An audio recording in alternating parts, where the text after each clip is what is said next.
Let us see what do we have here for you today, guys. Let us. So, how's everyone? Kamusta naman kayo? So, we have here the 10 of Wands energy. Parang yung itsura niya is kung titingnan mo siya no, ng ganito lang. Parang naglipat ng bahay, naglipat ng tirahan, no? Ganun yung klase ng energy, no?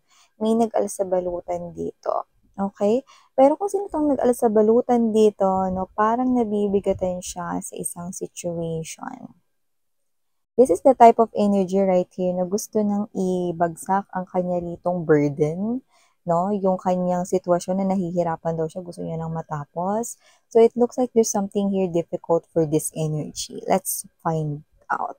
Yan. At saka kung mapapansin ninyo, pababa no? So, posibleng ang energy niya ngayon is very low or parang may energy dito mga babes, no? Na parang meron siya ritong bagay, no, na parang nahihirapan na bitbitin. Tapos alam mo yung daanan pag pababa. Di ba ang hirap rin ng daanan pag pababa kasi dire-diretso ka. Di ba? Parang pabulusok ka rito tapos ang dami mong bitbit, no? So, posibleng may situation dito, no, na parang para sa kanya nahihirapan siyang dalhin or bitbitin. Pero more likely, parang yung energy is nahihirapan siyang solusyonan. So, sabay-sabay nating alamin. Pwede rin magkapalit-palit yung mga roles, mga babes, no? So, just take how this resonates, no? Pwede kasing yun yung person na kadil ninyo. Pwede rin naman na to some of you is kayo yun. But let's all find out.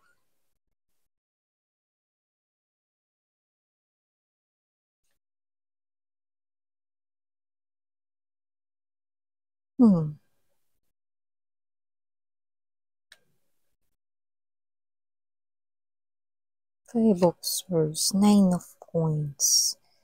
King of Pentacles, but it's in reverse position. Someone who is not faithful. Pero hindi lang yon, no? Bukod sa hindi pagiging tapat, no? May iba pa akong nakikita dito. So we have here as well the Two of Pentacles or the Two of Coins, no? Pero itong kanyang main energy, the Five of Cups to the Nine of Cups, no? Two of Swords, another two, no? Yan. Center or heart of the reading. Yan. I go. Okay? Six of Cups, Nine of Swords energy. The clarity is right here. The sun brings the clarity to this person here. Bottom of the deck, we have the Wheel of Fortune, Magician, and the Six of Pentacles. Both the Magician and the Six of Pentacles, no, are both in reverse positions. Yan, no? So, someone here who is not faithful and at the same time, this is the person right here, no, na nakakaloka yung nakikita ko dito. But this is someone here, you clearly know who this person is. So, hi and hello there collective. My name is Yan. Welcome new subscribers and yes, ating mga new viewers, no, welcome. You can bring your other loved ones here. Basta just take only what resonates. And sa aking mga tambayers dyan, thank you so much, no, dahil nandito kayo 24/7 sa mga babes, no, and yes, no, wala tayong gender dito sa babae, lalaki, LGBT, lahat welcome. Pwede rin pong i-switch at magkapalit-palit yung mga roles dahil possible talaga yan because ito ay isang general reading and at the end of the day, lahat po kayo ay may free will na free nyong gamitin anytime and anywhere. And yes, timeless means pwedeng ito ay nangyari na, pwedeng nangyayari na, at pwedeng mangyayari pa lamang kailanman. Just take only what resonates with you, guys. And yun nga, let's now talk about this unfaithful person right here. But this unfaithful person with this Five of Cups energy, Nine of Cups na who happens to be your ex-lover, ano, nakikita ko na nami-miss niya, okay, kayo. Yan, no? Pero I want to make a clear, no, na pagpapaliwanag dito, no? Hindi niya kayo namimiss because he or she longs for your love, longs for your touch, longs for you. But this person right here, no, nami-miss niya kayo with the 5 of Cups energy, 9 of Cups to the 9 of Coins energy. Nami-miss niya rito, mga babes, no, yung pagkagaan ng buhay niya sa inyo. Yan, no? So, nakikita ko rito na pagdating sa inyo noon, no, because you are someone here na lumalabas bilang sinasabi niya that with the King of Pentacles in reverse and we have here the 5 of Swords, lumalabas na itong person na to, no, sinasabi niya na nung time, no, na kayo pa, mga babes, no, hindi na niya kailangang mahirapan para makuha yung mga bagay na gusto niya.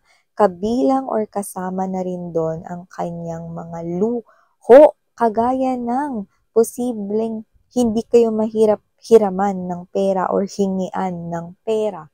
Hindi kayo mahirap, no, na parang kausapin, no, pag meron siyang bagay na gusto, branded na shoes, branded na clothes, branded na items, no, even yung mga mobile phones, gadgets, no, laptops, desktops, no, ano man ang kanyang magustuhan, hindi niya na kailangang maghirap para makuha yon because you are someone right here, no, na willing to give that sa kanya. No? So noon, with the 9 of Cups, lumalabas rito na parang lahat ng mga wini-wish niya. So you are like a genie in a bottle and he or she is the Aladdin wishing for something like I want a new phone, handphone, no? I want a new gadget, I want new laptop, I want new tablet, MacBook Air, mga ganyan. Or, babe, gusto ko ng ano, merienda, Starbucks, yan, no, S-Baro, yan, mga babes. Hindi pa ako mga endorsers ng mga yan, no, pero I'm just telling those because those are expensive, no, and has a name. It's famous and popular, so yun, no? So it looks like this person, when he or she asks for something, even though not literally telling na bili mo ko nito, or gumamit ng salitang bili mo ko nito, no? Or pahingi niyan, alam mo yung parang magbanggit lang siya rito ng bagay na gusto niya, okay? Pero yun yung way niya of asking, no?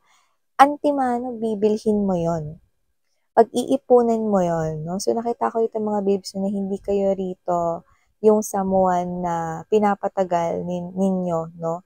Yung pag bili, no? Or pagbigay ng bagay na gusto niya, no? Pati pabor, hindi lang sa mga material things, no?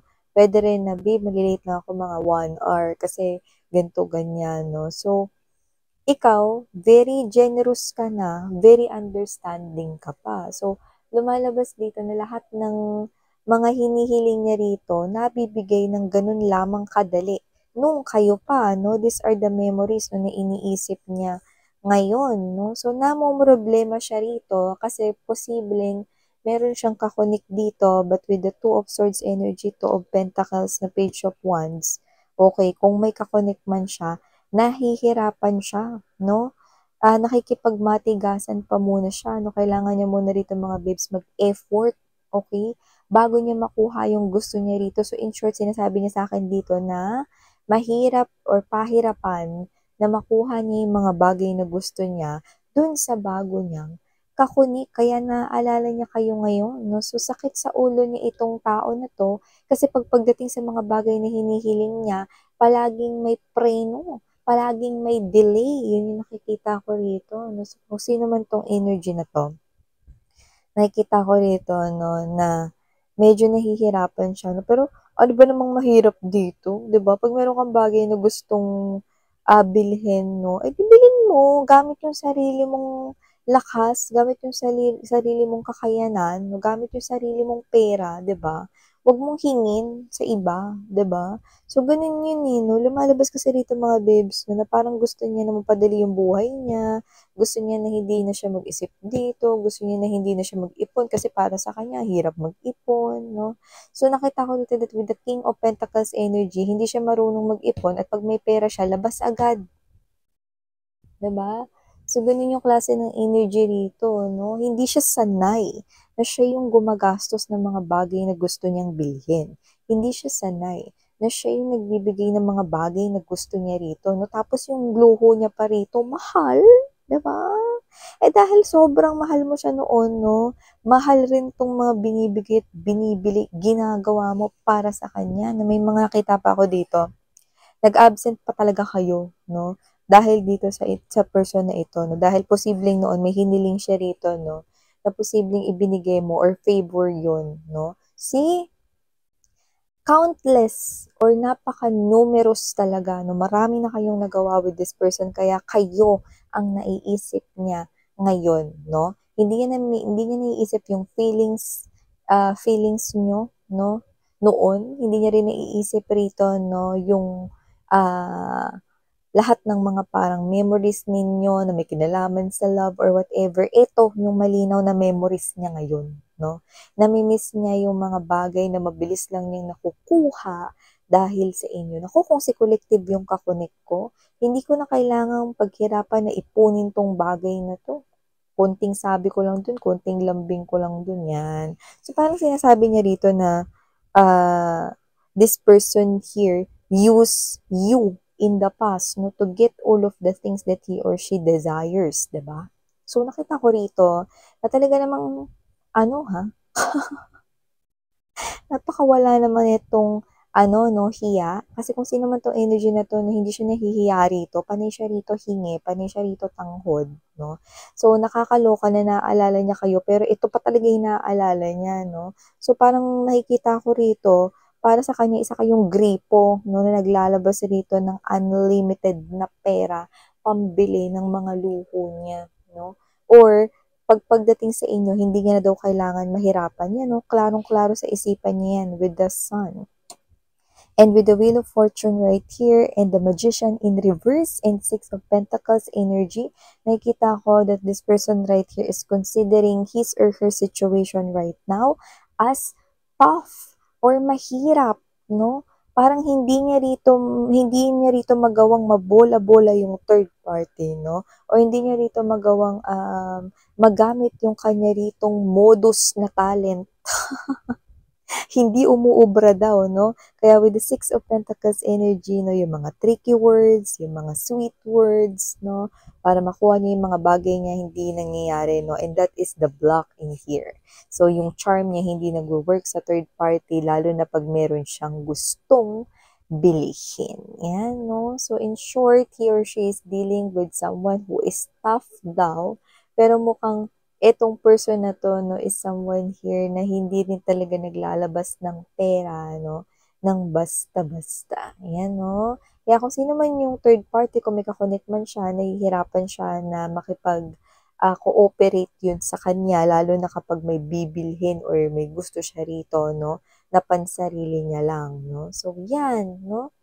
But for some reason, nakakita ko rito ng energy, no, na posibleng nung bago-bago pa lang sila nung third party, possible na naglabas, no, ng pera or nag-effort sa pera yung third party, no. Pwedeng just to win your person's heart, no, if meron man ditong pang-aagaw or what, no. Pero ngayon, kamukat-mukat, na hindi ko alam kung gipit ba yung third party o ano, naghigpit. Hindi na basta-basta nakukuha ng person mo ang luho at ito ay pinaghihirapan niya ngayon. Kaya itong person mo, naaalala kayo ngayon kasi pagdating sa inyo, madali lang ang lahat. Yan, no? In short, parang sinabi niya sa akin rito na nung time na yon, no, parang nadadala kayo sa mga simple niyang lambing or whatever, no? So, may mga ganong klase ng energy, no? So, buti na lang talaga, wala na kayo sa piling ng taong ito. Tignan mo naman yan, 'di ba? Yung parang at first akalain ninyo 'no, na nami-miss niya kayo kasi love niya pala kayo, mga gano'n 'no. Yung pala nami-miss niya lang rito na madali niya nakukuha yung mga bagay at mga pabor na mga hinihiling niya noon sa inyo nung nasa loob pa kayo ng isang connection. Aba teka, 'di ba? Kung sino man 'tong energy na 'to 'no, naku mga babes 'no, ilayo niyo 'to sa'kin baka ma-jombag ko 'to, eh. Kung sino man 'to 'no, naku, hindi ko gusto yung energy niya 'no. Isa lang masabi ko sa kanya, 'pag may bagay ka na gusto, aba paghirapan mo pre, yan 'no, or paghirapan mo sis. Kasi ikaw rin naman ang gagamit niyan, hindi yan hinihingi sa iba. Ikaw ang bumili niyan sa sarili mo ano. Ang sarap kaya sa feeling kapagka nakakabili ka ng bagay na gusto mo tapos pinaghirapan mo yun gamit yung sarili mong effort, gamit yung sarili mo na pera. 'Di ba? Ito nakakaloka, nagrereklamo sa mga ganitong klase ng bagay 'no. Sabi niya hirap siya mag-ipon dito, ba't hindi mo tiyagain, 'yan 'no.